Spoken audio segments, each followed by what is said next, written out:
As máquinas desejantes são máquinas, sem metáfora. Em que as máquinas desejantes são verdadeiramente máquinas, independentemente de toda metáfora. Uma máquina se define como um sistema de cortes.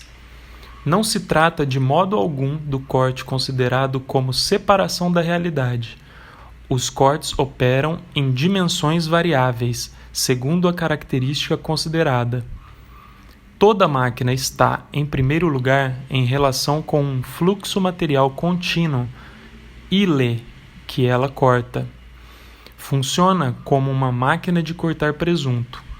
Os cortes operam extrações sobre o fluxo associativo, como o ânus e o fluxo de merda que ele corta, a boca e o fluxo de leite, mas também o fluxo de ar e o fluxo sonoro, o pênis e o fluxo de urina, mas também o fluxo de esperma.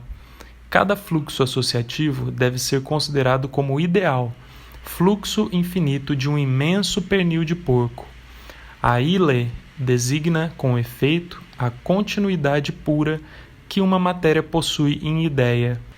Quando Jaulin descreve as bolinhas e os pós de cheirar iniciáticos, ele mostra que são todos produzidos a cada ano como um conjunto de extrações sobre uma, abre aspas, sequência infinita que tem, teoricamente, apenas uma só origem, fecha aspas. Bolinha única que se estende aos confins do universo. Longe de se opor à continuidade, o corte a condiciona, implica ou define aquilo que ele corta como continuidade ideal.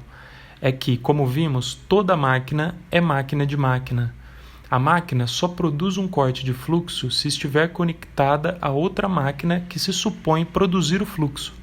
Sem dúvida, esta outra máquina, por sua vez, é na realidade corte, mas ela só o é em relação a uma terceira máquina que produz idealmente, ou seja, relativamente, um fluxo contínuo infinito.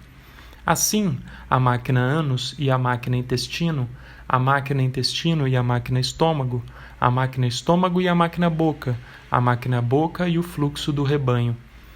Abre aspas, e depois, fecha aspas.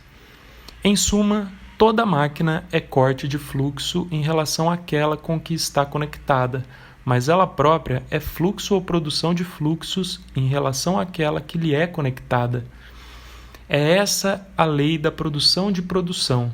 Por isso, no limite das conexões transversais ou transfinitas, o objeto parcial e o fluxo contínuo, o corte e a conexão se confundem num só. Em toda parte, cortes fluxos de onde o desejo irrompe, que são a sua produtividade e que sempre implantam o produzir no produto. Abre parênteses. É muito curioso que Melanie Klein, na sua profunda descoberta dos objetos parciais, tenha negligenciado a esse respeito o estudo dos fluxos e os declare sem importância. Ela provoca assim um curto-circuito em todas as conexões, fecha parênteses.